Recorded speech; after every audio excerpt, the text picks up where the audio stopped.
Top management of Lupin is now joining us. We have Nilesh Gupta and Ramesh, both from the top management now joining us. Sir, thank you so much for taking out time for us. Nilesh, let me start with you first. US saw low sales in this quarter, whether you take it quarter on quarter, whether you take it versus expectation. What happened? Did the global lockdown around the world impact the company? As you know, we had guided to a tough quarter when we spoke about a quarter ago, primarily on account of COVID. We've seen the impact of market disruption really across all our regions. Our API business is actually the only business that actually outperformed in the past quarter. And in the US in particular, the US business had gotten to the level of steadily performing at that 180, 190 million. We had a little bit more stockpiling in Q4, which led to $205 million as the US number for Q4. And in Q1, we saw demand contracting significantly in the market. And for us, the demand contracted 12% versus the previous quarter and 6% versus the previous year. This resulted in, obviously, a significant reduction of demand. Coupled with that was also the seasonality. So versus Q4, we had the flu products, products like Tamiflu, even products like azithromycin and the cephalosporins that came down significantly as well. One of the third thing that happened in the US was the metformin recall.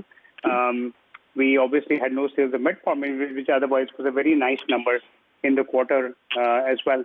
So all in all, these are the three broad areas that really, brought down the US numbers to, a very unacceptable number. Obviously, versus this number in Q2, we're looking at a very significant ramp up. We're seeing that the demand will normalize. We're seeing that we'll have ramp up in products like levothyroxine. We are seeing the winter buy, the seasonality will start towards the end of this Q2 as well. Products like azithromycin, Cephs, even Tamiflu will pick up. Importantly, we will bring Glumetza back to market as well. That's our plan in this quarter. And hopefully, fingers crossed, we'll have albuterol as well. So all in all, while this Q1 in the US has been obviously, unacceptably low, mostly demand driven, we will see a very significant ramp up in Q2 again. Even markets like India, if I may just add, went through exactly the same phase. You've seen it for the industry as well. Especially on the count of acute products, we saw a significant decline in this. Again, June was starting to pick up. July with the lockdowns again dropped. August, thankfully, is picking up again. We expect sequentially to have stronger numbers even in the India region in Q2. So I think both of these will, while obviously Q1 is an aberration, part of it was expected with the COVID disruption. Certainly, we expect a much stronger Q2 coming back. Right. Ramesh, always you used to tell us about an annual number for US that you would be looking at. Always, you would talk to us about what's happening in the US market. Do you see Q2 normalizing? Probably H2 of this year normalizing? How will the US market normalize? So you just heard Nilesh talk about the fact that the going rate in a general sense last year was between 180 to 190 million dollars. This particular quarter has been an aberration for the reasons that Nilesh just mentioned. Demand contraction, seasonality because of certain steps and the like, and the metformin recall.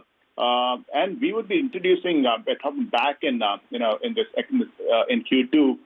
We do expect, in fact, levothyroxine to certainly ramp up, and added to that, we also have albuterol coming in.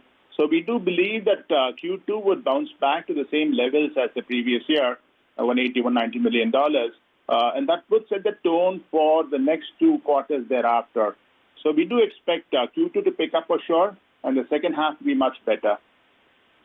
Right. Nilesh, you could just re-talk about what's happening with the introduction of metamorphin, which you mentioned, and also what is the timeline for albuterol launch? Does it continue to be what you had guided earlier? Do you expect a delay? Sure. So on metformin, it was one of those products which FDA flagged as an NDMA issue. So while we had issues with specific lots, we felt it was right to take back the product altogether from the market. We've taken it back, and we've been able to implement a near-term fix, basis which we expect to bring the product back next month in September. So obviously, we've been trying to hold on to market share at this point of time so that we can go back to those customers. We expect this will be a meaningful product for us to bring back. So that's our plan on Glumetza. There were two metformin products. In the near term, Glumetza was obviously the much bigger one. That's the one that we're focusing on to bring back to market right away. Okay, that's the management of Lupin saying that, of course, Q1 was an aberration, a part of which was expected, but they will come back stronger in Q2, including the US sales. Okay, we will take a very short break right here on the show. When we return, we have got an ET Now exclusive coming in on the fiscal deficit. Stay tuned.